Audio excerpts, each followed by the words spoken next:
Everyone laughed when the woman inherited only her father's old barn, rotted, overgrown, and forgotten.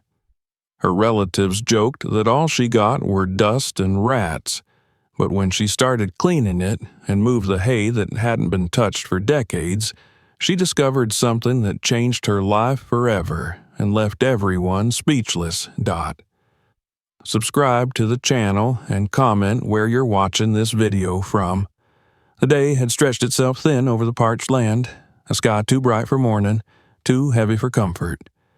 When Miria Harper stepped out of the small clapboard church, the air felt thick with the scent of dust and lilies, of grief that had already started to fade for everyone but her. The townsfolk nodded to her as they passed, polite, distant, as though she were a shadow passing through the memory of her own home. They whispered about her return, about how long she'd been gone, and how strange it was that she came back only to bury the man who'd once been the spine of the county's farms. Her father, Harold Harper, had been many things to many people. A stubborn old man, a respected farmer, a widower who never remarried. To her, he had been everything, and then, near the end, something fragile and fading, someone she had fought to keep in the world a little longer. The churchyard emptied slowly, leaving behind the muted hum of insects and the rattle of car doors. Her brothers had already moved ahead, their suits looking foreign on men who'd never stayed clean for more than an hour on the farm. Tom, the eldest, had taken the lead as always, directing, shaking hands, speaking to the lawyer with a practiced voice. Daniel followed, restless, tapping his phone, smiling when he shouldn't have. Miria lingered. The grave lay covered with fresh soil, the wooden cross standing at its head like an apology. She wanted to say something, a final word that might bridge the years between the little girl who followed her father through the fields and the woman who held his hand as he forgot her name. But nothing came. Only the wind, warm and dry, carried through the grass, brushing her skirt as if to move her forward. When she finally reached the old Harper house and its porch sagging under the weight of years, she could hear laughter spilling from the kitchen. Her brothers were there, the sound of ice clinking in glasses, the smell of whiskey sharp in the air. The lawyer, a thin man with round spectacles, sat at the table with a folder in front of him. His tone was soft but efficient. He had done this many times. Miria stood by the doorway, hands clasped, as the division of their father's life was spoken aloud in neat, rehearsed sentences. The farmhouse, with its acres of land and working equipment, went to Tom. The savings account and the small motorboat were left to Daniel.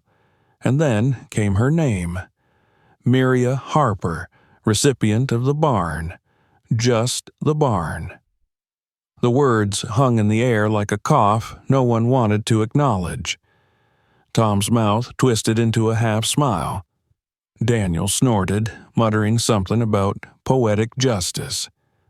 The lawyer cleared his throat, sensing the discomfort but unwilling to linger.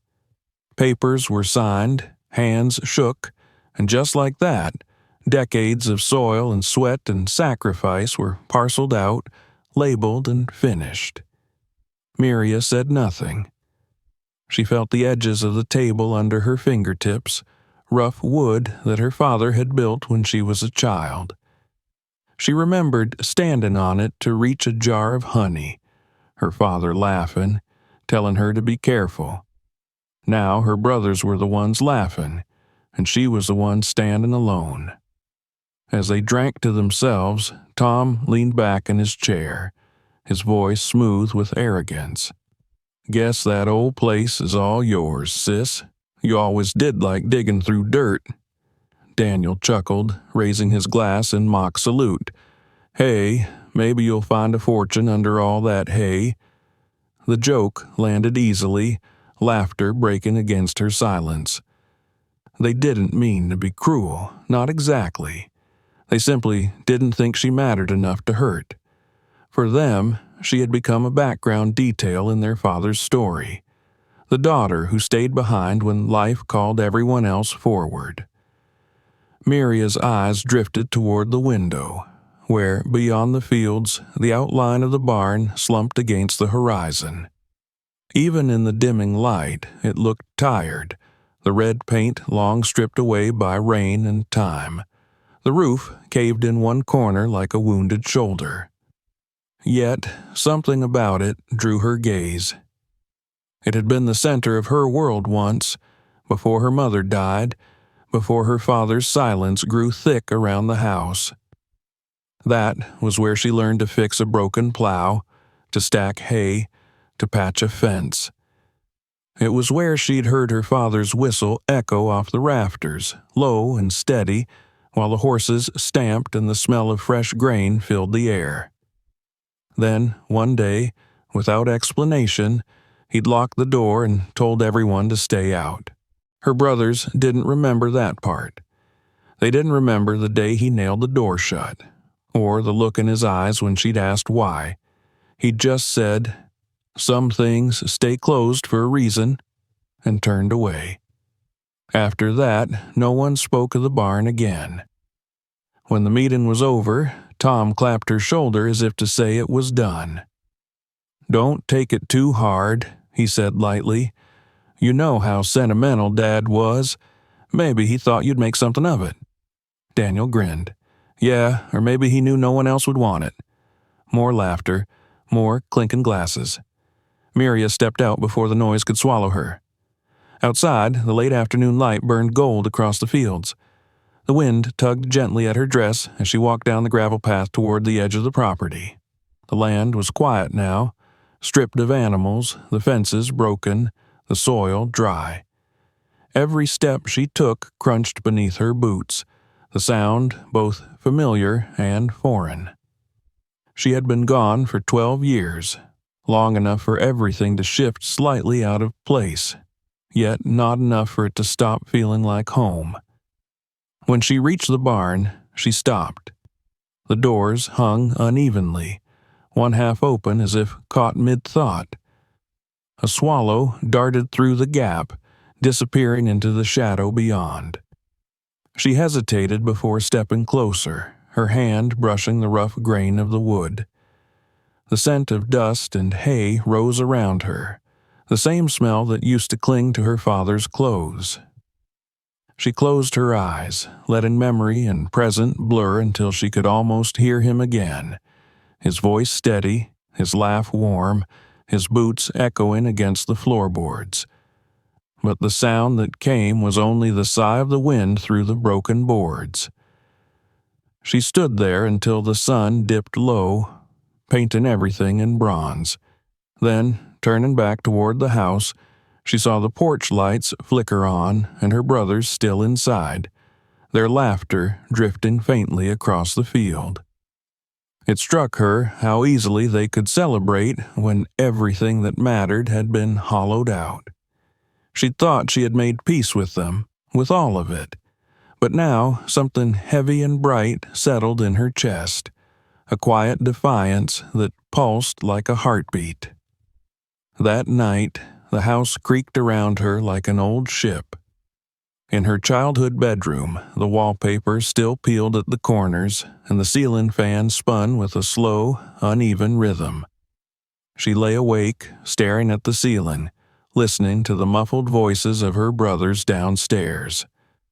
Every laugh, every clatter of ice and glass was a reminder of how little she fit into their world, but the barn lingered behind her eyelids, its shadow, its silence, its strange pull. Her mind wandered back to the last months of her father's life. How fragile he had become, his once powerful hands trembling as she fed him spoonfuls of soup.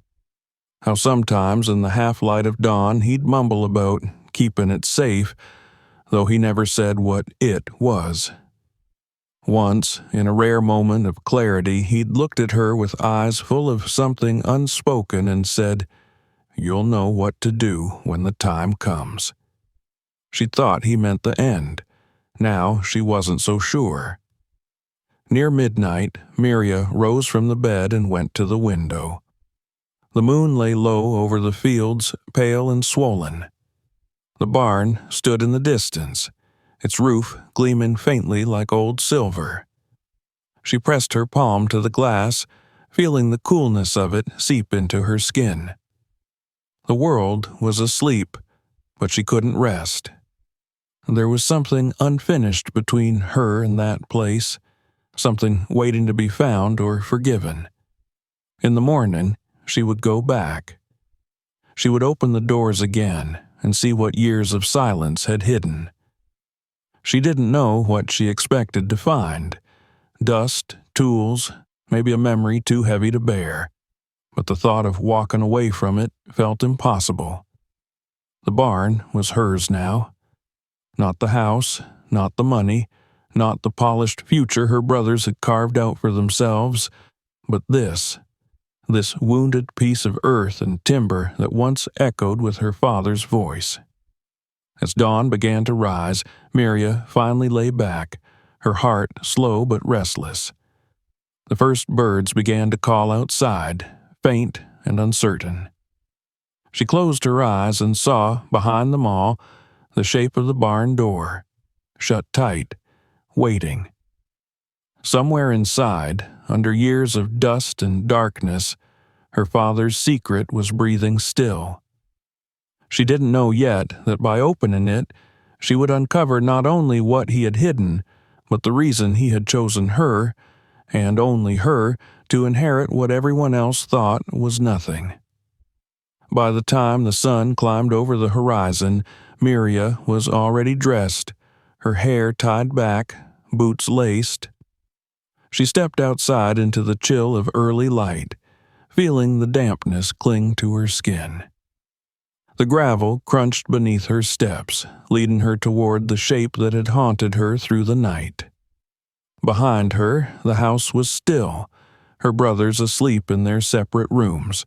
Ahead, the barn waited in silence, its door slightly ajar, as if it had been expecting her all along. Morning came pale and silent, the kind that blurred the edges of everything in soft gray light.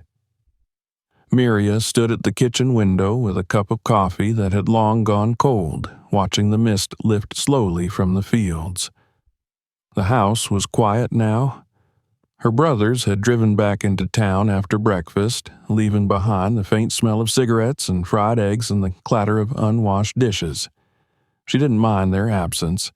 The air felt easier to breathe without their laughter filling it. From where she stood, she could see the barn at the far end of the property, its silhouette leaning against the light like an exhausted soldier. It was strange how it seemed smaller now, and yet, as she stared, it filled her with the same restless pull she'd felt as a child. The road leading there was overgrown with weeds. Dew clung to the grass, soaking through the cuffs of her jeans as she walked. The sound of her boots crunching against the gravel was the only rhythm in the wide silence. Around her, the land lay open and familiar, and yet it felt like walking into a memory that had been left untouched for too long. She could almost hear her father's whistle carried by the wind, that low, steady tune he used to hum when fixing fences or brushing down the horses. She remembered how she used to follow him everywhere, a small shadow trying to keep up with his long strides. He would glance back, grin, and call her my right hand. Back then, the barn had been the heart of everything, the smell of hay and oil, the flicker of lantern light, the warmth of life moving through it. Now, as she reached the doors, it was nothing but rot and ruin. The hinges groaned when she pushed them open, dust tumbling in slow spirals through the beam of early sunlight. The smell was thick and stale. Wood, rust, old straw, the faint tang of something animal that had long since gone. She paused at the threshold, her hand resting on the splintered frame, and felt that strange, unnameable mixture of grief and belonging rise in her chest. It was here, always here, where her world had once made sense. Inside, the light fell in thin stripes through cracks in the boards, catching on the motes of dust that drifted in the air like tiny, weightless ghosts. The ground was layered with debris, broken boards, rusted tools, pieces of rope stiff with age. Cobwebs hung like curtains from the rafters. She stood in the center of the floor for a long time, letting her eyes adjust, her breath echoing faintly against the emptiness. Every sound was amplified, the creak of a loose plank beneath her boots, the distant hum of insects outside, the faint thud of her heartbeat. She started with the corners, the way she always did when cleaning something that mattered. There was no real reason to. No one would see this place, no one cared, but her body remembered the rhythm. Sweep, gather, clear. She found an old broom propped against the wall, its bristles curled and brittle, but it would do. Slowly, she began to work, sweeping years of dust into uneven piles. The air filled with the sharp scent of old wood and grit. It clung to her hair and skin, settled in her throat, but she kept going. As she cleaned, she unearthed traces of her father scattered everywhere. His hammer still hanging from a nail by the workbench, a pair of cracked leather gloves, a rusted horseshoe nailed to a beam for luck. On a shelf, she found a small tin box of nails, the same kind he used to pour into her palms when she was a child, trusting her to hold them steady while he fixed the fence posts. It struck her then, how his hands had always seemed larger than life, and how small hers had been next to them. Now both were gone from this place, one buried under earth, the other holding a broom like a relic. Hours passed without her noticing. The light shifted from gray to gold, then dimmed again. Sweat beaded along her neck, streaking the dust that clung to her skin. She stopped only when the air itself seemed to thicken, when every breath came with the taste of wood and age. She leaned against a beam, wiping her forehead with the back of her hand, and looked around.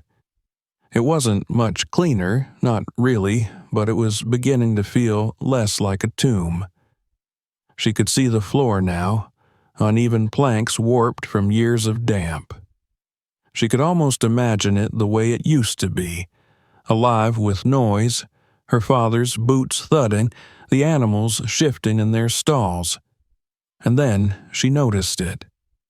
In the far corner, behind the old feed bins, the hay lay in a mound that didn't look natural. The rest of the barn floor had long since been trampled flat or cleared away, but here it rose in a compact heap, like someone had stacked it deliberately and left it untouched for years. She frowned, curiosity stirring despite her exhaustion.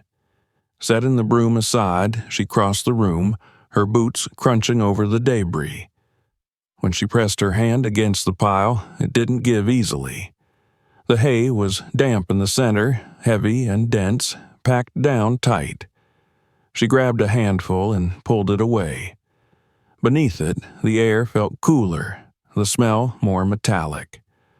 Something was off.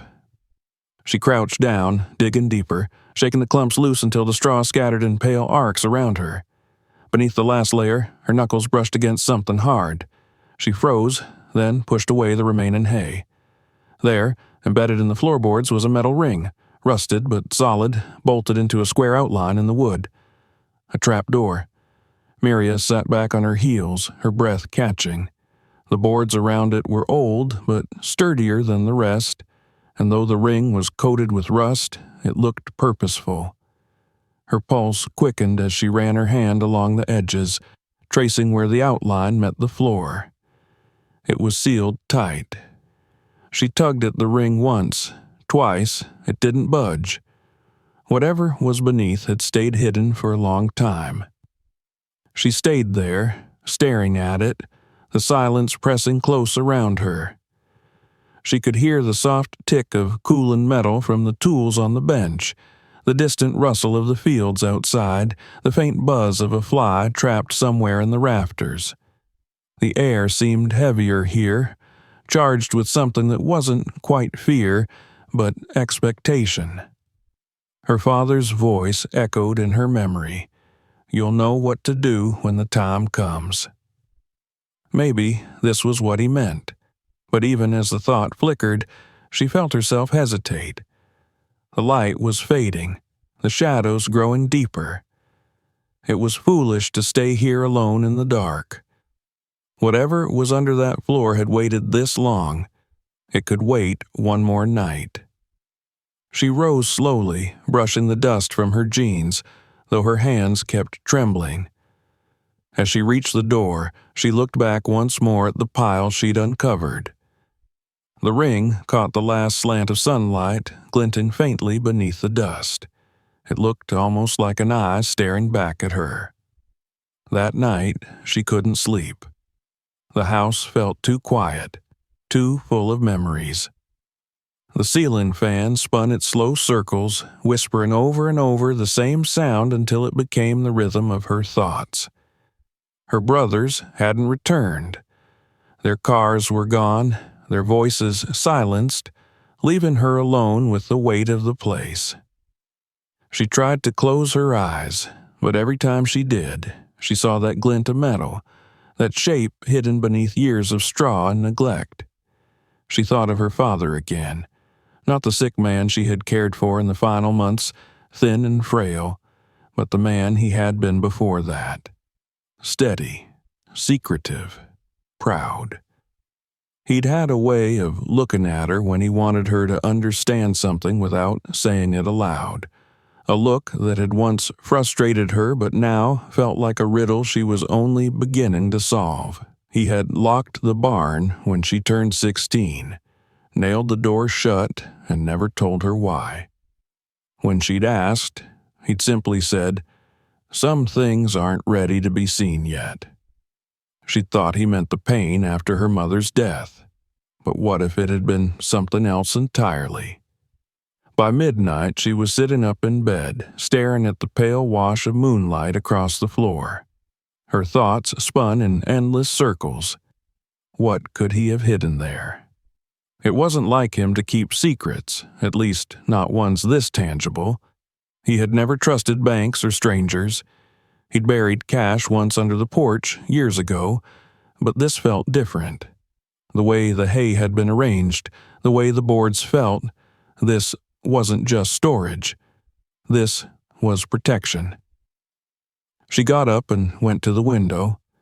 The barn was visible even in the moonlight, a darker shape against the silvered fields. Somewhere deep inside her, she felt a pulse of both dread and curiosity, intertwined so tightly that she couldn't separate them. Her fingers gripped the windowsill until her knuckles whitened. Tomorrow, she told herself, she would open it tomorrow. And yet, the thought didn't bring rest. The hours stretched thin, her heartbeat steady and insistent, until finally the first pale light of dawn began to seep through the curtains. She dressed quietly, pulled on her boots, and went outside. The morning air was crisp and wet with dew, the smell of grass sharp in her nose. Her breath rose in small clouds as she walked down the path. The world was still, as if holding its breath with her. When she reached the barn, she stopped in front of the door and laid her hand against it. The wood felt cool beneath her palm, alive in its own way, humming faintly with the passage of time. She pushed it open and stepped inside. The same scent, the same hush. But now, the corner that had haunted her all night seemed to call her forward. She walked to it without hesitation, the sound of her boots muffled by the straw. The ring was still there, dull in the morning light. She knelt beside it, tracing the outline once more. The rust crumbled under her fingertips. It was real. It was waiting. Her father had built this floor, these beams, every inch of this structure with his own hands. He had chosen what to hide beneath it. The thought sent a tremor through her chest, not of fear, but something like reverence. She stood, dusted herself off, and exhaled slowly. Not today, not yet. She would need light and tools and the strength to face whatever waited below. For now, it was enough to know that it was there, that the past she thought she'd buried with her father was breathing just beneath her feet. As she stepped out into the pale morning sun, she looked back once more. The barn loomed behind her, half ruined and patient, as if it had been waiting all these years for her to return and listen. And she, without meaning to, whispered into the wind, "I'll come back." The fields answered with a rustle like a sigh, and somewhere high in the rafters a bird took flight, its wings scattering the dust that had lain undisturbed for decades. The morning air was sharper than the one before, filled with the scent of damp earth and the faint sweetness of grass beginning to dry under a pale sun. Miria stood once again before the barn, her breath visible in the cool light. The door creaked open easily now, as though it recognized her. Dust drifted in the thin golden rays that spilled through the broken boards, painting the air with slow, shimmering motion. She had come prepared this time. A heavy flashlight hung from her wrist, a crowbar in her hand, and a pair of gloves already streaked with dirt. She wasn't sure why her heart was pounding so hard. Maybe because today she would no longer wonder what her father had hidden. She would finally know. Inside, the air felt colder, stiller than it had the day before. The silence pressed against her ears until she could hear her own breathing. The heap of hay she'd cleared now lay scattered in rough piles across the floor, exposing the trapdoor beneath. The metal ring caught the light again, dull but certain. For a moment she hesitated. Part of her wanted to believe there was nothing there, that her curiosity would lead only to dust and disappointment, and she could close the door and pretend none of it mattered. But that was impossible now. It had already begun. She knelt down and brushed away the remaining straw, fingers tracing the lines of the wooden square. The edges were smooth from years of wear, but the corners still held firm. She slid the crowbar beneath the seam and pressed down. The wood groaned, reluctant, then gave a shuddering pop. Dust billowed up, thick and choking, as the trapdoor lifted slightly off the floor. Miria coughed into her sleeve, eyes watering, but didn't stop. She hooked her fingers through the ring and pulled. The door rose with a long, aching creak, the hinges shrieking like something waking from a century of sleep. Beneath it lay a hollow darkness, deeper than she expected. The smell that rose from it was old, earthy, metallic, damp, like the scent of a cellar sealed off from air and light. Her flashlight beam cut through the shadows, revealing a narrow wooden staircase that disappeared into blackness. The steps looked rough but solid, handmade from the same kind of timber her father had always used for his repairs. She stood at the edge of the opening, the air cool against her face.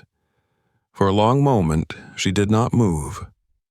She remembered her father's hands, the way they'd held hers when she was small, guiding her fingers along a fence post, teaching her to measure twice before cutting, to build things that would last.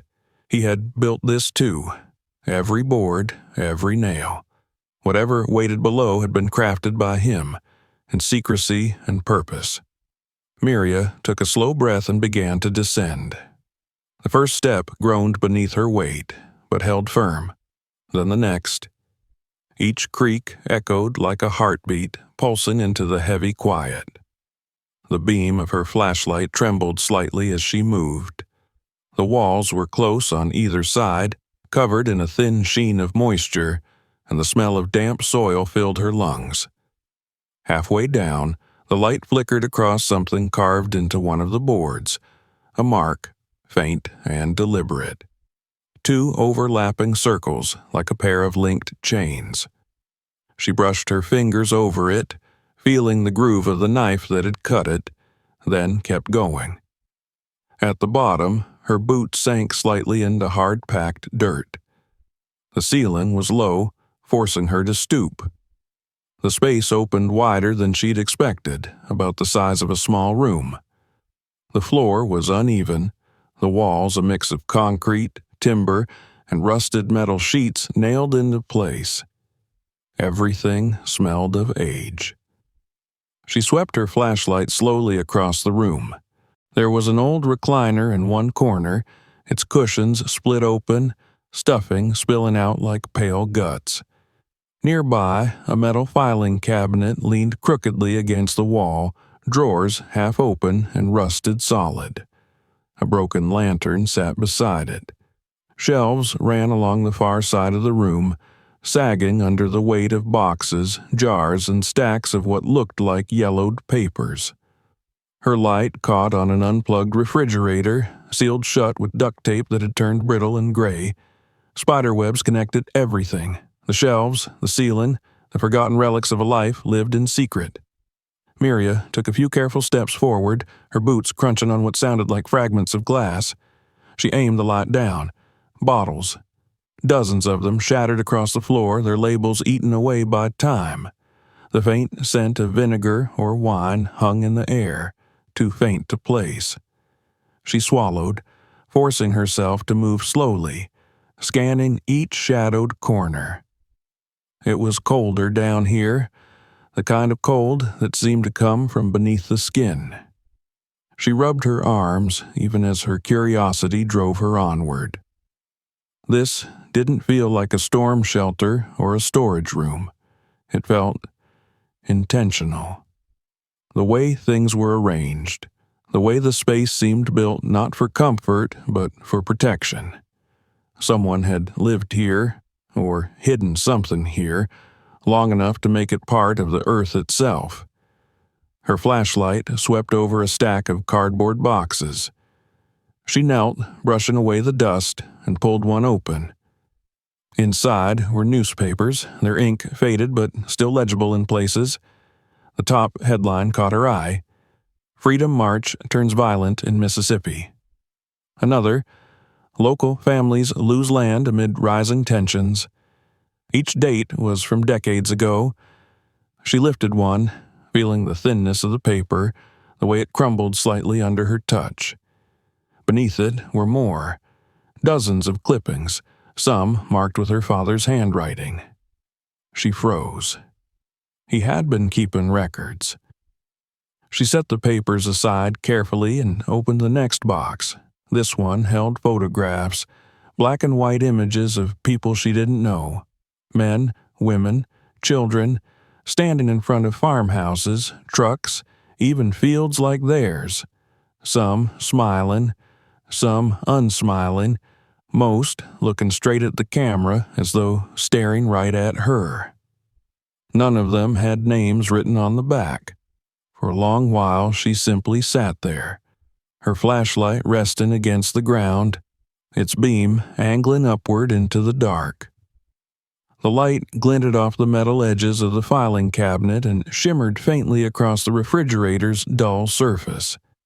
The silence deepened until she could hear her own pulse again, steady, echoing. What had her father been doing here? Collecting memories, evidence, secrets? She rose and walked to the old recliner. The fabric was stiff with dust, but when she brushed it with her glove, a faint outline showed, a headrest worn smooth where someone had sat often. Next to it, a rusted tin ashtray still held the gray crumble of ashes. She could almost see him here, her father, sitting in that chair, sorting through his papers under the dim light of a lantern, his face lined but calm. He had spent time here, perhaps years. She turned toward the filing cabinet. Its drawers resisted at first, groaning when she pulled. The top one gave way suddenly, spilling a cascade of papers and folders onto the floor. Miria crouched and gathered them, coughing as the dust swirled up. The documents were varied: old deeds, crop records, some names she recognized from neighboring farms decades back. But then, buried in the middle, she found something stranger. Photocopied letters from federal offices, appeals for lost property, denied claims, stamps that read "rejected" in red ink. Beneath them, a smaller envelope with no markings at all. Her hands shook as she opened it. Inside was a photograph of her father, much younger, standing beside two men in worn clothes, all three looking serious. Behind them was the outline of this same barn. The back of the photo bore only a single line written in his careful hand: Harper and the Brothers, 1964. Miria's breath caught. She didn't know who the brothers were. She had never heard of them, but the year, that was when he would have been barely 30, just after her mother's first pregnancy. What had he been involved in then? She sank down onto the dirt floor, the photo in her lap, and felt a strange mix of awe and confusion. Every discovery seemed to pull her deeper, unraveling a thread she hadn't known existed. And yet, the deeper she went, the more she felt that her father wasn't hiding something shameful. He was protecting something sacred. She shone her flashlight once more around the room. It landed on a cluster of black plastic bags stacked neatly in the far corner, as though waiting for someone to return. She hadn't noticed them before. They were clean, newer than everything else down here. That realization unsettled her. Her father had been gone for months before she returned home. Had someone else come down here since? The thought chilled her. She moved closer, her boots stirring the dust into small clouds. The bags were sealed with thick tape, the kind her father used for patching tool handles or wrapping boxes for long storage. There were 7 or 8 of them, all identical. She touched one. It was heavy, filled with something solid. Her heart beat faster. Not tonight, she told herself, not yet. She'd found enough for one day. The weight of it, of secrets, of the silence pressing in around her, was enough to make her hands tremble. She would come back tomorrow with more light, maybe with the crowbar again. Whatever was inside could wait another sunrise. She climbed the stairs slowly, each step creaking beneath her. When she reached the top, she pushed the trapdoor closed with a dull thud, sealing the darkness below once more. The barn above felt almost bright in comparison, the sunlight warm and soft on her face. She breathed deeply, letting the air fill her lungs, and only then realized how stale the air below had been. Outside, the fields stretched in calm indifference. The wind stirred the tall grass, and the world seemed unchanged. Yet everything had shifted. The father she thought she knew, the quiet man who fixed fences and read the newspaper every morning, had lived another life beneath their feet. A life hidden even from his children. By the time she reached the house, the sun was already sinking behind the trees. She sat on the porch steps, her gloves still dusty, her clothes streaked with dirt, and stared out toward the barn in the fading light. There was a new weight in her chest, not sorrow, not quite fear, but something else entirely. Expectation, maybe. The sense that the story she'd been told all her life was missing its most important chapter, and she had just brushed her fingers against its first page.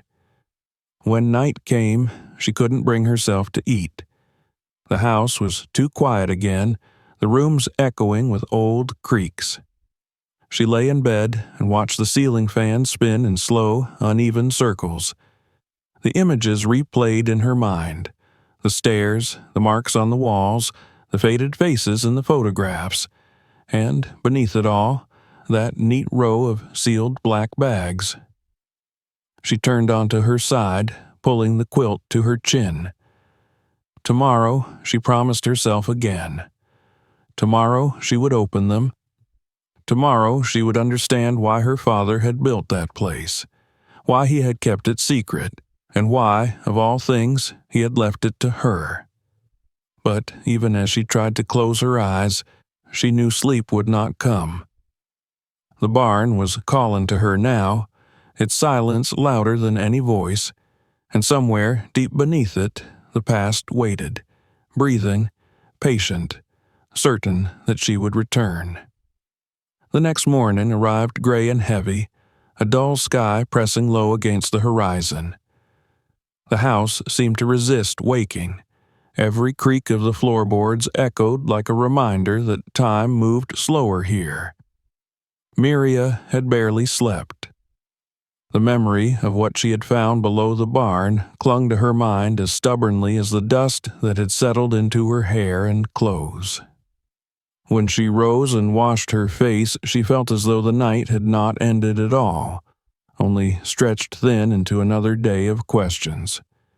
She poured herself a cup of coffee, but didn't drink it. The smell of it filled the kitchen, bitter and grounding, yet her thoughts were elsewhere, circling that dark space beneath the barn. She could still see it when she closed her eyes. The shelves lined with boxes, the yellowed papers, the bags stacked neatly in the corner. Her father's handwriting had been unmistakable on those old documents. It was as familiar to her as her own. Firm, deliberate, the way he used to label the jars in the pantry or the wooden crates in the shed. It wasn't possible that those papers were meaningless.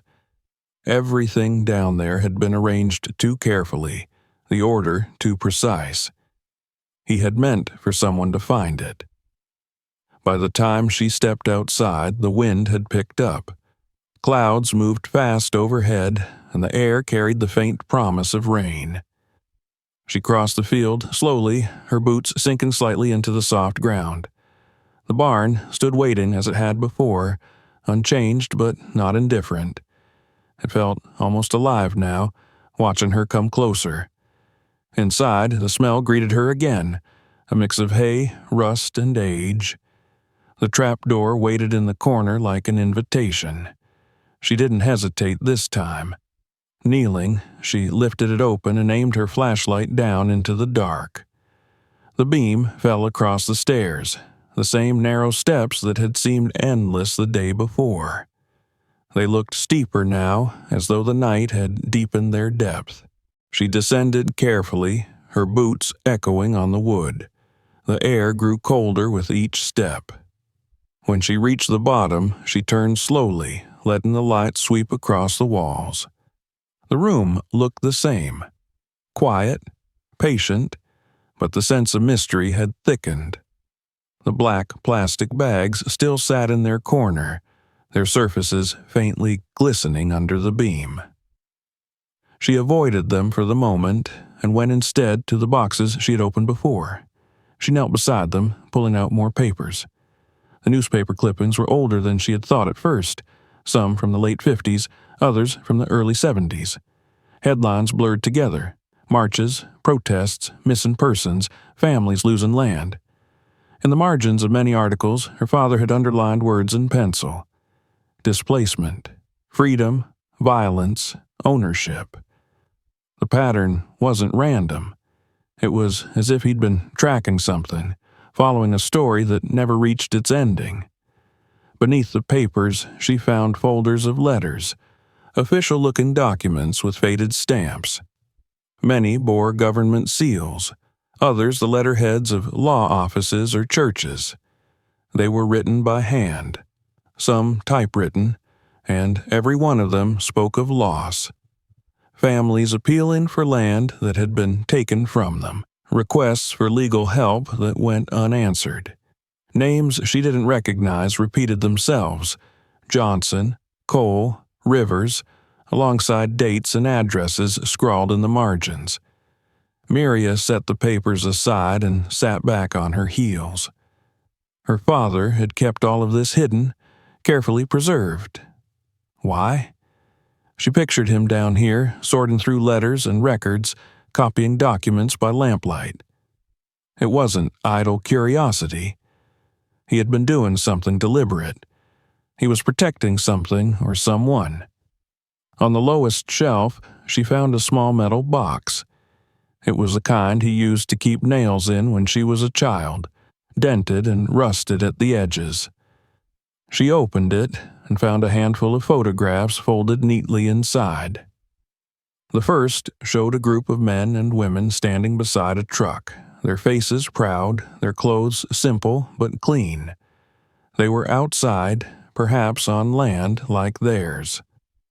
In the background, Miria could see faintly a line of trees and something that looked like a fence made from rough boards. On the back of the photo, written in her father's careful handwriting, were the words, "Safe Passage, 1963. Her breath caught. Safe Passage. The phrase stirred something deep in her, a memory of her father's stories, half whispered when she was small. He had sometimes spoken of people who traveled at night, of those who moved quietly between towns when it wasn't safe to stay. She had thought he meant neighbors avoiding storms or debts, but this was something else. She looked through the rest of the photographs. Each one was like a fragment of another world. People standing in front of barns, wagons, and houses. Children smiling beside tired horses. A man with a bandaged arm shaking her father's hand. There were no explanations, just moments frozen in time. Miria felt her chest tighten. Her father had been part of something larger than their farm, something she had never understood. He hadn't simply been a farmer living in isolation. He had been connected to lives far beyond their fence line. As she laid the photos down, her flashlight beam swept across the corner of the room, catching on something she hadn't seen before. A small wooden crate half buried under a pile of discarded tools. She dragged it into the open and brushed off the dust. It was nailed shut, but light enough to lift. On its side, faint letters had been burned into the wood. H.H. Supplies.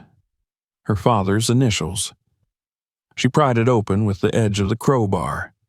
Inside, wrapped in layers of old cloth, were more envelopes, some sealed, some torn open. They were filled with identification papers, driver's licenses, birth certificates, passports. Many were worn or stained, and nearly all of them bore names that didn't match the photographs she had found. She flipped through them, her fingers trembling. There were dozens, no, hundreds of identities, carefully organized and labeled with numbers written in her father's hand. She felt dizzy. These weren't keepsakes. They were records of people who had needed to disappear, or to become someone else. She remembered now, faintly, how strangers had sometimes come to the house when she was little, quiet, nervous men and women who never stayed long. Her father would send her outside to play while he met with them in the kitchen or out by the barn. She had never questioned it. She had assumed they were workers looking for odd jobs or people selling feed. But now she saw the truth. Her father had been helping them. She looked around the room again, seeing it with new eyes. The furniture, the papers, the careful organization. It wasn't chaos. It was a system. This space had been his hidden office, his refuge, his archive. Each document, each photo was a testimony to the people who had passed through his life, saved or sheltered under his roof. Her eyes fell on the bags again. For the first time, she felt certain that they were not filled with junk. They belonged to the same story. She rose and walked toward them, crouching beside the nearest one. The tape crackled under her fingers as she touched it. She hesitated. Her pulse thundered in her ears. What if what lay inside was something she wasn't ready to face?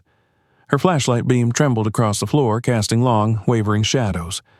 Above her, the barn creaked softly as the wind shifted outside. Somewhere, a loose board tapped against the wall, steady and slow like a heartbeat. She pulled at the tape. It came away with a rough sound, the plastic splitting down the middle. Inside was a heap of fabric, old clothes folded carefully. She lifted one piece and recognized it instantly. A child's dress, yellow with white trim, small enough for a 6-year-old.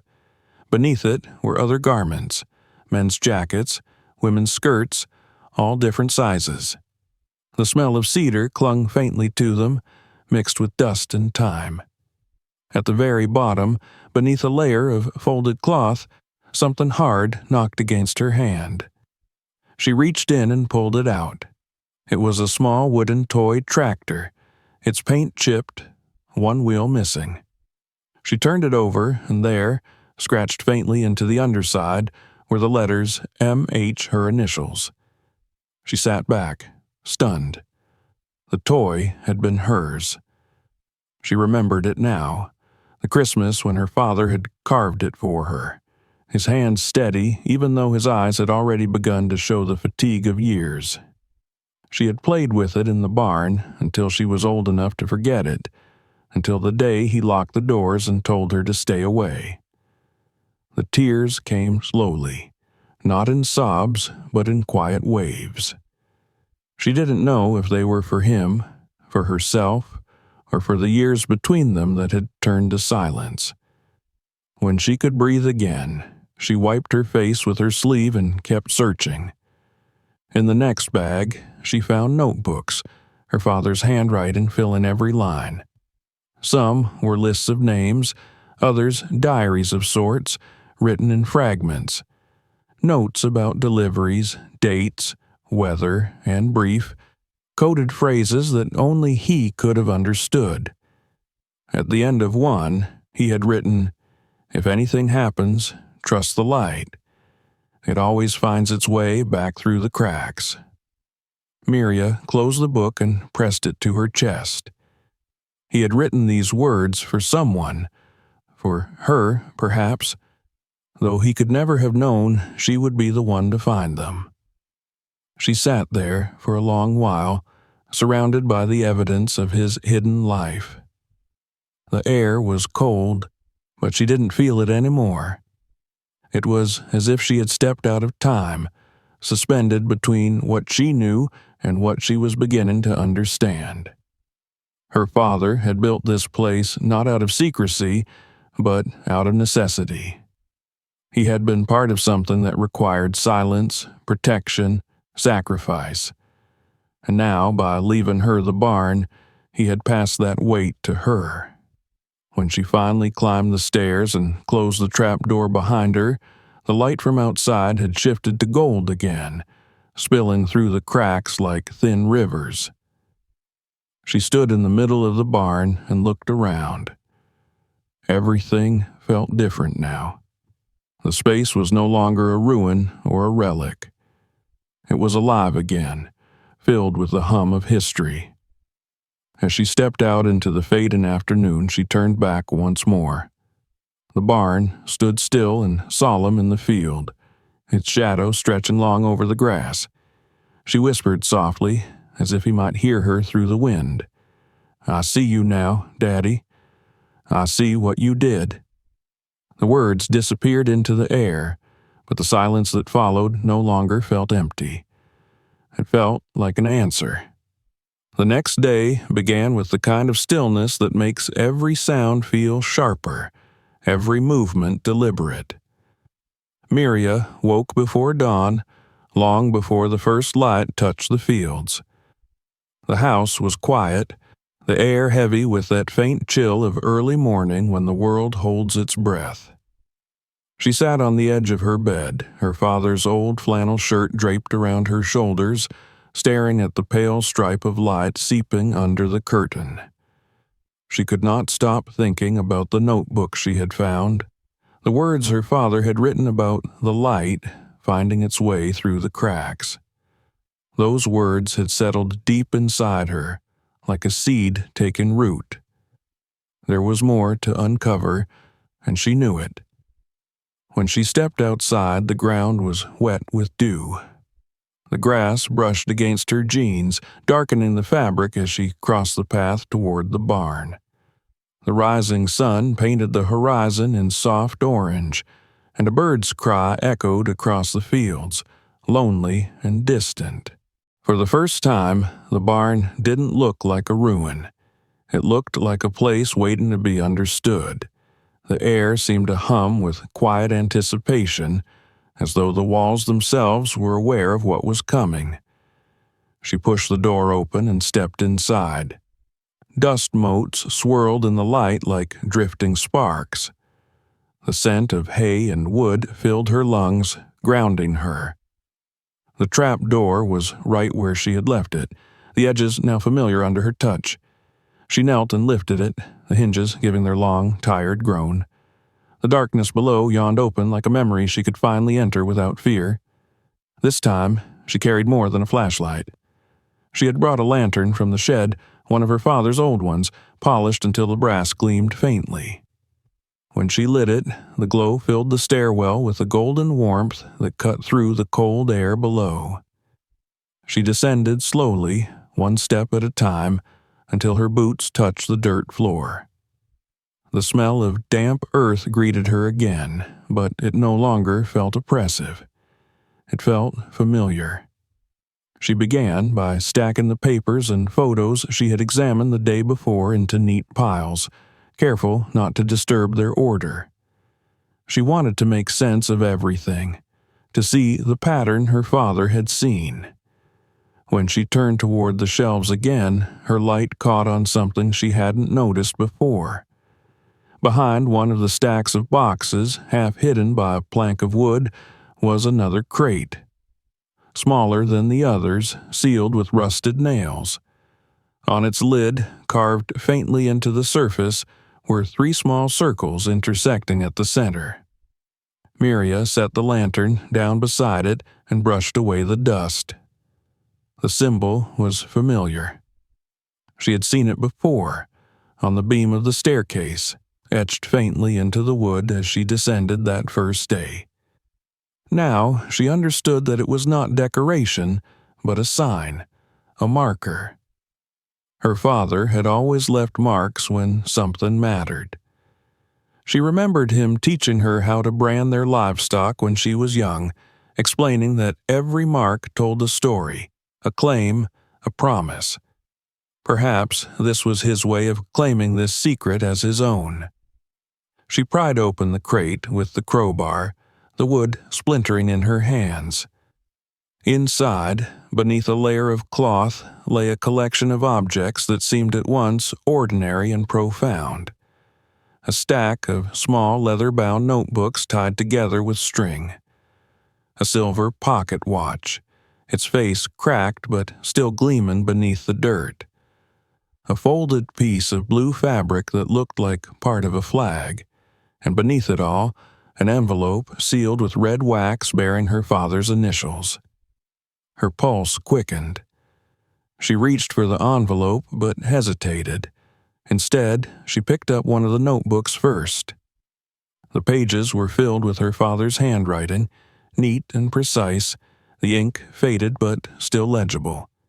Each entry began with a date, followed by short, clipped sentences.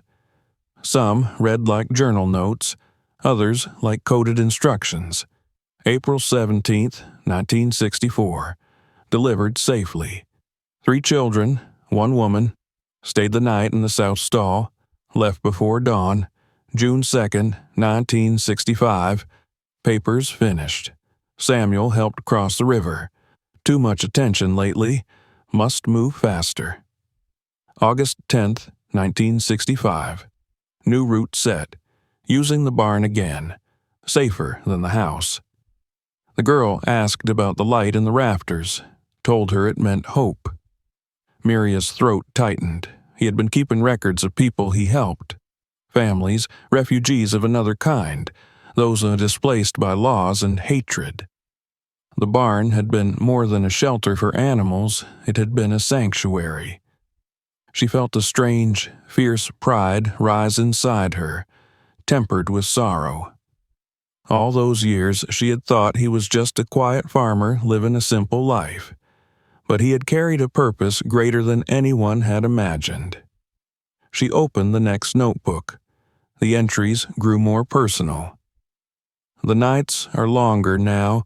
The neighbors ask questions. Daniel and Tom don't understand. I can't let them see. Miria is too young, but she feels it. She sees what I can't hide. Maybe one day she'll know why. Her breath caught. He had written her name. He had thought of her even then. The words blurred as tears filled her eyes. She closed the notebook gently, her fingers trembling, and picked up the envelope sealed with wax. The seal cracked easily beneath her thumb. Inside was a folded letter and something small wrapped in paper. She unfolded the letter carefully, afraid the paper might tear. If you are reading this, Miria, it means the time came when I could no longer tell you myself. I didn't leave you the barn because it was broken or worthless. I left it to you because it carries everything I could not say. The men who came here, the families who passed through, they all trusted me, but I was only one man. What they left behind, their names, their stories, needed someone who could keep them safe. I chose you because I know your heart. You see people the way I did, not for what they have, but for what they've lost. Everything hidden here belongs to you now, not because you earned it, but because you will understand it. Keep it alive, keep it honest. Remember that light always finds its way through the cracks. Her hand covered her mouth as she read. She could almost hear his voice, the slow rhythm of his speech, the warmth that had never left even when illness took the strength from him. The small package that had been inside the letter turned out to be a key, a simple brass key tied with a strip of red ribbon. It looked old, but not as old as the rest of the objects in the box. She turned it over in her fingers, feeling its weight. A key, but to what? She swept the light of the lantern across the room, searching the walls for anything that might match. That was when she saw it, the faint outline of metal embedded in the far wall behind the shelves. She pushed the boxes aside, her heart pounding. Dust rained down from the boards as she moved them. And there it was, a small safe, half hidden, its surface rusted but intact. The keyhole gleamed faintly in the lantern light. She knelt in front of it, her hands shaken, and inserted the key. For a second, she thought it wouldn't turn. Then it clicked softly, and the door creaked open. Inside was a stack of papers bound together, and on top of them another envelope addressed to her. Beneath that, a small collection of objects, a few coins, a ring, a photograph of her mother holding her as a baby. The sight of that photo undid her completely. She sank to her knees, tears falling freely now as the lantern light trembled beside her. When she could finally breathe again, she opened the second envelope. The letter inside was shorter than the first. Miria, if you found this, you have everything you need to know. I never told your brothers because they wouldn't have believed, and maybe I was afraid of what they'd do with it. The gold here isn't what matters. It's the record, the proof that people like us built this land and suffered for it, and that someone remembered them. These are their names, their stories. Don't let them vanish again. When you're ready, you'll know what to do. I trust you, my wild one. Your father. Beneath the letter, she found what he had mentioned, a small cloth pouch filled with gold coins and jewelry, but she barely glanced at it. Her hands went instead to the papers, documents bearing signatures, seals, and marks of ownership. Deeds. Land deeds. Her father had gathered proof of property stolen from black farmers during the decades of forced sales and intimidation, evidence that had never reached the light. He had kept it safe, waiting for someone to bring it back into the world. Miria sat in silence for a long time, staring at the documents spread before her. She imagined the faces of the people from the photographs, their hands clasping her father's, their trust given freely to a man who had promised to protect their futures. He had carried that burden in secret, all while raising her, all while pretending to live an ordinary life. The barn had been both his shield and his confession. When she finally rose, her legs stiff and her eyes swollen, the lantern's light had dimmed.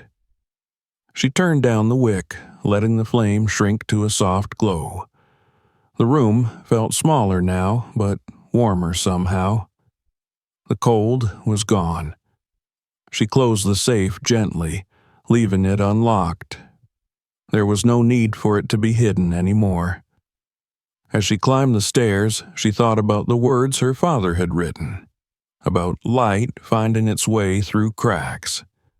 When she pushed open the barn door, the sun had climbed high, spilling gold across the fields. The air smelled of new rain, though none had fallen yet. She stood in the doorway, her hands covered in dust and her heart both heavy and unburdened.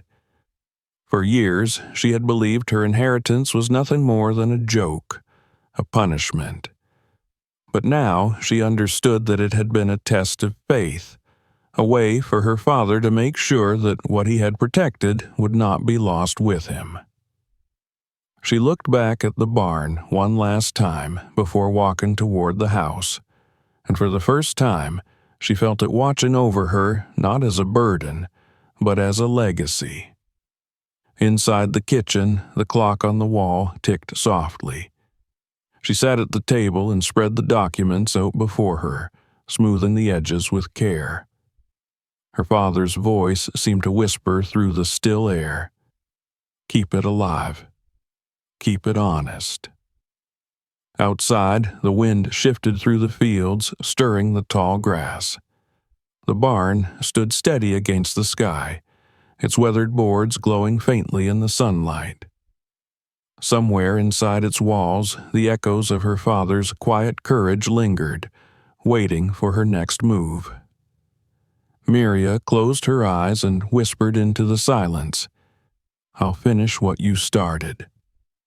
And as she said it, the faint sound of the rafters settling carried through the air, a sound that might have been the old building sighing, or perhaps, just for a moment, her father's voice answering back. The morning after her discovery, Miria woke to the sound of the wind rattling the shutters. It had rained during the night, soft at first, then heavier, drumming against the roof until it soaked through the earth.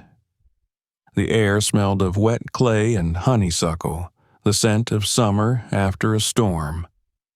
She sat up slowly, her body heavy from sleeplessness. The papers she had brought from the barn lay spread across the table where she had left them, their edges curling slightly from the damp air. The sight of them filled her with both pride and dread.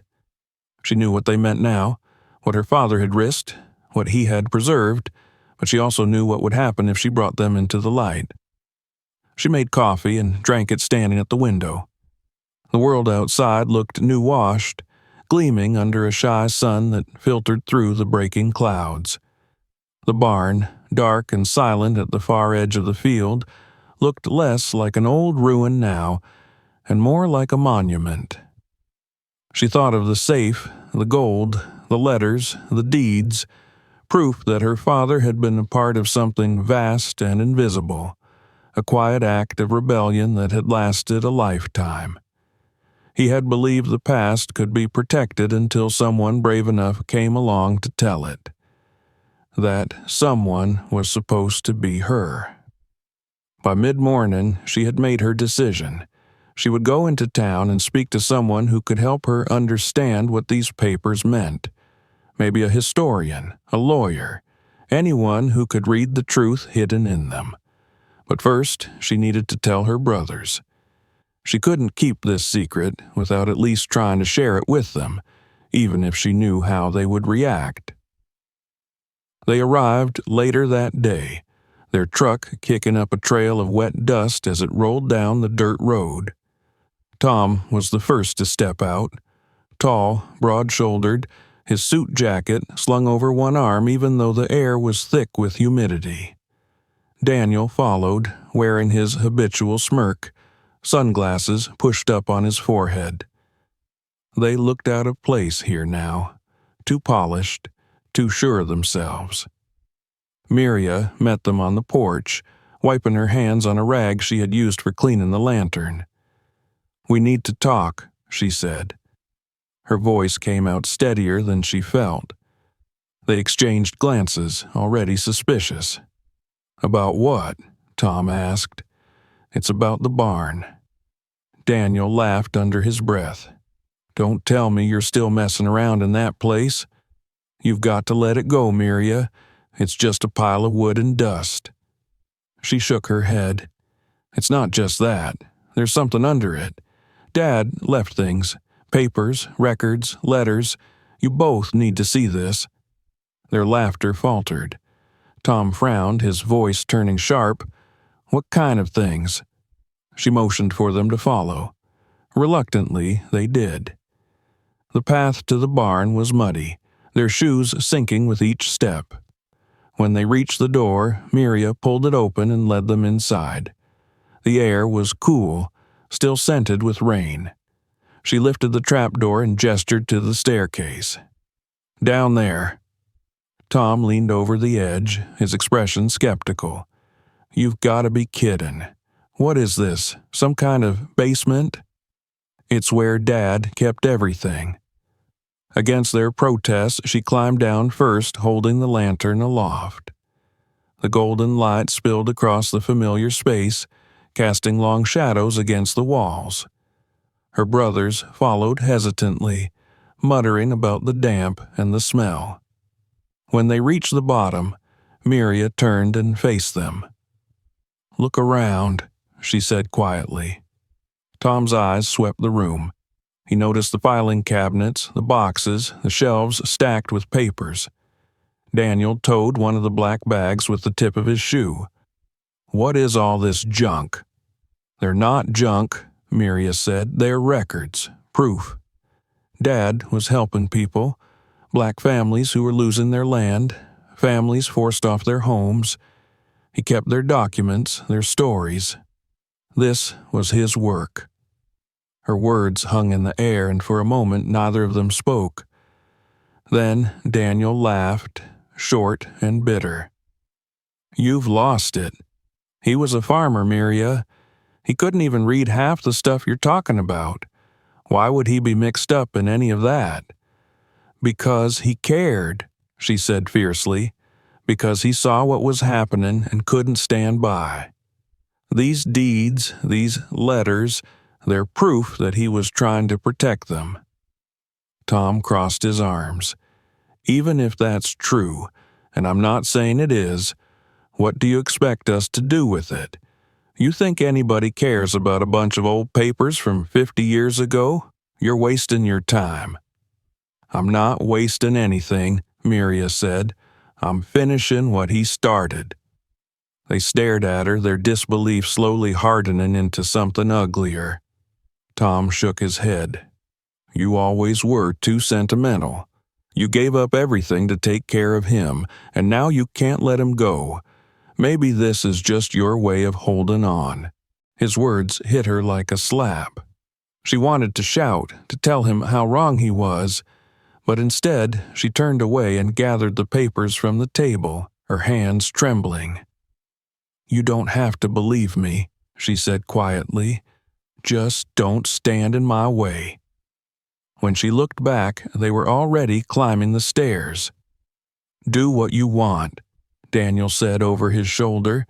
But don't come crying to us when you find out you've been cleaning up after his nonsense." The trap door slammed shut behind them. The sound echoed like thunder through the underground room. For a long time, Miria didn't move. She stared at the scattered light on the dirt floor, the dust floating through it like tiny sparks. Then she drew a slow, steady breath and began to gather the papers once more. She couldn't let their ignorance bury what her father had fought to preserve. That night, she sat at the kitchen table with a single lamp burning beside her. The rain had started again, tapping softly at the windows. She sorted the documents into stacks, letters, photographs, deeds, reading until her eyes blurred. The more she pieced together, the clearer the picture became. Her father had been part of a network, a small but powerful one, helping displaced black farmers reclaim stolen land or start anew in safer territories. It was dangerous work, often illegal in the eyes of the men who made the laws. He had hidden everything to protect not just himself, but the people who had trusted him. As she read, one name appeared over and over again: the Freeman Foundation. She searched through every letter until she found one that explained it. A group of volunteers who had worked quietly through the South during the 1950s and 60s, preserving records of black ownership, fighting fraudulent seizures. The letter was signed by a man named Samuel Freeman. Her father had mentioned him in his notebooks, calling him brother in purpose. She leaned back in her chair, exhaustion pulling at her bones. Somewhere in the distance, a coyote howled, its cry long and mournful. She thought of her father and how alone he must have felt, keeping all this to himself. Maybe he had wanted to tell her before the end, but hadn't known how. Now the burden rested on her shoulders. The next morning, Miria drove into town with a folder of documents in the passenger seat. The windshield wipers beat a steady rhythm against the drizzle. She went first to the local historical society, a brick building that had once been the town library. Inside, the air smelled of paper and dust. The receptionist, a woman with kind eyes and silver hair, looked up as Miria approached. "I'd like to speak to someone about historical land deeds," Miria said. The woman led her to an office in the back where an archivist listened patiently as Miria explained what she had found. She laid out the deeds on the desk, her voice trembling slightly as she spoke about her father's hidden archive. The archivist studied the papers with growing astonishment. "These are extraordinary," he said finally. "You realize what this means? Some of these properties were thought to have no surviving proof of ownership. If these are authentic, they could help families reclaim their rights even generations later." Miria nodded. "That's what I was hoping. My father wanted them to be seen." They agreed to authenticate the papers, to cross-check the names and dates. As she left the building, she felt a strange mix of relief and apprehension. The truth was finally beginning to move beyond the walls of the barn, but not everyone shared her hope. When her brothers heard that she had taken the documents into town, Tom called her that evening, his voice sharp with anger. "You had no right," he said. "Those papers were part of Dad's estate. You can't just hand them over to strangers." "They belong to the people they were stolen from," Miria replied. "Dad was trying to do the right thing." "You're making us look like fools," he snapped. "Do you have any idea what people are saying? That our father was involved in something shady, that he was hiding illegal documents? You're dragging his name through the mud." "I'm restoring it," she said softly, but the line had already gone dead. After that call, silence settled between them. She knew they would not forgive her easily, but she no longer cared. The truth mattered more than their pride. Weeks passed. The archivist confirmed the authenticity of the records, and soon local papers began writing about the hidden archive beneath the Harper barn.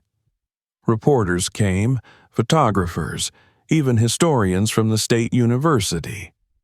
They wanted to see the place where one man had preserved decades of forgotten history. Miria allowed them in, but made them promise to treat it with respect. She told them her father's story, not as a myth, but as a truth that had waited too long in the dark. At first, the townspeople gossiped, half proud, half suspicious. Then, descendants of the families named in the documents began to appear. People who brought their grandparents' photographs, who spoke in hushed tones about land their families had lost generations ago. Miria listened to them all, writing down their stories, connecting the names to the faces in her father's photographs. Each time someone thanked her, she thought of him sitting alone in that underground room, the lamplight flickering across his face as he wrote in his notebooks. He must have known this day might come when the truth would rise through the cracks he left behind. But even as recognition grew, so did resistance. Developers began circling, angry that the rediscovered deeds threatened new projects. Some locals accused her of fabricating evidence, of inventing stories for attention. The sheriff stopped by one evening, polite but firm, to ask a few questions. "People are saying you're stirring up trouble," he said, removing his hat as he stood on her porch. "I'm not stirring anything," Miria answered. "I'm just telling the truth." "Well, truth can be a dangerous thing around here," he replied. After he left, she stood in the fading light, her heart heavy but steady. The words didn't scare her. She understood now what her father must have felt, the fear, the loneliness, but also the certainty that what he was doing mattered. One evening, as she walked back from the barn, the sky ablaze with sunset, she stopped halfway across the field. The air shimmered with the last heat of the day, and the scent of grass rose around her. She looked back at the house, then at the barn, and felt something settle inside her. She had made her choice. The work would continue, no matter who stood against it. When she reached the barn door, she touched the rough wood and whispered, "It's safe now, Daddy. They know." The wind stirred softly through the rafters, lifting the dust into golden ribbons that danced in the dying light. For the first time, she didn't feel alone. She understood then that her father's greatest act hadn't been hiding the truth, but trusting her to find it. And she had. The burden that had once felt unbearable had turned into something else entirely. Purpose. She would protect it, no matter the cost. That night, as darkness fell over the fields, the barn stood silent and strong, its roof gleaming faintly beneath the rising moon. Inside, the lantern still burned, casting its soft circle of light across the dirt floor. It flickered gently, steady as a heartbeat, as if the spirit of the man who built it was still there, watching, proud of the daughter who had finally carried his secret into the open air. The summer sun had grown heavy over the valley, ripening the air into gold. Weeks had passed since Miria had first stepped into the secret beneath the barn, and now the world around her seemed to move with a different rhythm, slower, gentler, yet somehow more alive. The storm of voices that had once surrounded her, the rumors, the reporters, the suspicion, had begun to fade into the steady hum of acceptance. People no longer whispered when she passed through town. They nodded, some respectfully, some with quiet awe. The woman who had been mocked for inheriting a pile of dust and mice had become the keeper of something far greater than a building. She had become the keeper of memory. The barn itself had changed, though its bones were still the same. The roof had been repaired, the old red boards sanded and oiled until they shone deep like mahogany under the sun. The windows, long broken, now glowed with panes of glass that caught the light like calm water. Inside, the dirt floor had been replaced with wooden planks reclaimed from a dismantled church nearby, polished until they reflected the soft amber glow of the lanterns she hung from the beams. But she had kept much of it as it was. The rough scent of hay, the worn grooves of tools on the walls, the echoes of her father's footsteps. It was important that the spirit of the place remained. It was no longer just a barn. It had become a living archive. On the walls hung photographs she had restored, faces of men, women, and children who had once been only ghosts in fading paper. Beneath each photo, a small brass plate bore a name, and the story her father's documents had helped her uncover. Families had come from all over the state, bringing their own histories, their letters, their heirlooms. Together, they had filled the shelves that lined the room, jars of soil from lands once lost, tools that had belonged to great-grandfathers, diaries written in looping cursive that spoke of labor and hope. The stories wove together like threads, connecting generations across time. Miria often stood in the doorway at dusk, watching the light stretch across the floor in long, honey-colored lines. The barn breathed around her, alive with memory, filled with voices that spoke without sound. Sometimes, when the wind moved through the rafters, she could almost hear her father's whistle, that steady tune he used to hum while working. She had kept his chair near the back wall, beside the photograph of him as a young man, standing beside Samuel Freeman. The photo had been cleaned and framed, the two men captured in the solemn certainty of their cause. It had taken months of persistence, endless nights of sorting and cataloging, but her father's name was now known far beyond the county lines. Articles had been written, documentaries planned. The Freeman Foundation, long thought dissolved, had been revived by descendants of those it had once helped. They had contacted Miria, offering funding to preserve the barn as a permanent museum and community center. She had agreed, but on one condition: the place would remain free and open to everyone. No gates, no tickets. It belongs to them, she had told the organizers. It always did. The dedication ceremony took place on an early autumn afternoon. The air was crisp, the sky an endless blue that made the barn's red walls glow brighter. People came from miles around: families, teachers, church choirs, journalists, old farmers who had known her father in silence. They filled the field behind the barn with folding chairs and long tables covered in white cloths. Children ran through the grass, their laughter rising like music. When it was time for the speeches, Miria stood at the small podium they had built from reclaimed wood. Her hands trembled as she adjusted the microphone, the hum of feedback fading into the quiet rustle of the crowd. She looked out over the faces turned toward her, some familiar, some not, but all watching with the same quiet expectation. The sun was setting behind them, gilding everything it touched. She took a breath. "My father, Harold Harper, never called himself a hero," she began. "He never asked for praise, never sought attention. To most of you, he was just a farmer, a quiet man who minded his land and kept to himself. But now we know he was something more. He saw injustice and decided that silence wasn't an option. He believed that even one person, working in the shadows, could make a difference. What he built here wasn't just a barn. It was a refuge, a promise kept to those who had nowhere else to go." Her voice caught for a moment, but she didn't stop. "When I first came back here after his passing, I thought I'd been forgotten, cast aside. This barn felt like punishment. but I was wrong.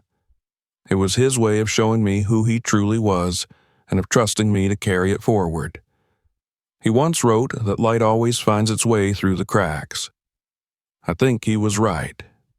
We are that light now, all of us standing here, remembering, rebuilding, refusing to let the truth be buried. Applause rippled through the crowd, soft at first, then rising like the wind through the trees. Miria stepped back, tears glinting in her eyes. Behind her, the brass plaque gleamed in the last rays of daylight. It read, "The Harper Archive of Remembrance, in honor of those who remembered others." After the ceremony, as twilight deepened, Miria wandered away from the gathering. The sounds of conversation and laughter faded into a low hum behind her. She walked toward the back of the barn, where the old trap door remained sealed but still visible, preserved beneath a sheet of clear glass set into the floor. She knelt beside it and rested her hand against the cool surface. The light from the lanterns above flickered faintly on the metal ring, and for a moment she could almost imagine the faint echo of his voice. "Thank you," she whispered, though she wasn't sure if the words were meant for him or for herself. The air stirred, warm and gentle, and she smiled. In the following months, the barn became a place of pilgrimage. School children came on field trips tracing their fingers along the photographs. Elderly men sat in her father's chair, telling stories that no one had heard in decades. Historians came from the city, asking permission to study the documents, to record oral histories. Every visitor added something: a new photograph, a letter, a memory.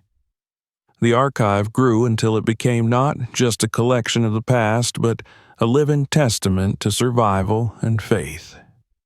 Miria stayed busy, but the work never felt like a burden. Each morning she swept the porch, opened the windows to let in the sunlight, and lit a candle by the photograph of her parents. At night, when the world was still, she sat by the doorway and listened to the creak of the wood, the sound of the wind moving through the cracks. The loneliness she had once carried like a stone had softened into peace. One afternoon in late November, her brothers returned. She saw their truck pull up along the road, the same one that had brought them years ago on the day of the will. Tom stepped out first, his hair more gray than she remembered, his eyes uncertain. Daniel followed, quieter than she had ever seen him. They stood together at the edge of the field, watching her approach. "We saw the news," Tom said, his voice low. "The museum, it's beautiful," Miria nodded. "It's his work, not mine." "It's yours now," Daniel said. "You made it real." For a long moment, none of them spoke. The air between them was thick with all the things they had never said, the arguments, the silences, the years of distance. Then Tom reached into his pocket and pulled out a small envelope. "We found this in Dad's old desk," he said. "Figured it was meant for you." She took it carefully. Inside was a photograph of the three of them as children, standing in front of the barn on a summer day. Their father knelt behind them, his arms draped across their shoulders, his smile wide and open. On the back, written in his familiar handwriting, were the words, "One day you'll understand why I built this place." Miria looked up at her brothers, her throat tightening. "I think I do," she said softly. They stayed for a while, walking through the barn in silence, touching the walls, reading the names. When they left, there was no need for forgiveness. It was already there, unspoken and complete.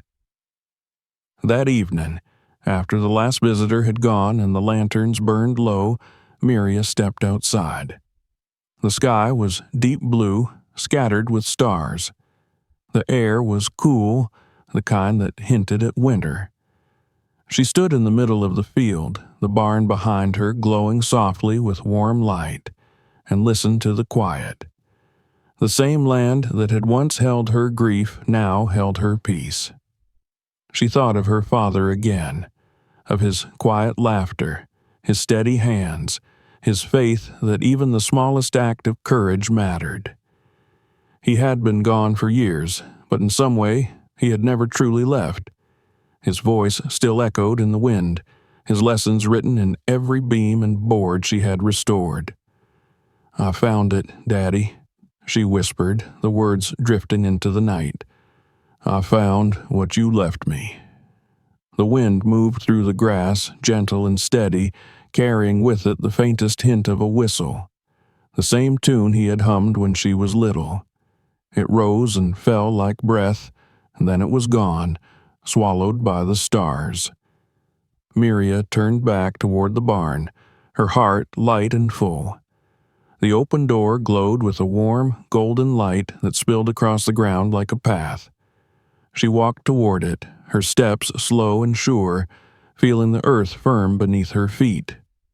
Inside, the air was still, the smell of wood and oil and time mingling in the soft glow of the lanterns. She paused by the photograph of her father and smiled. "We did it," she said quietly. "They remember now."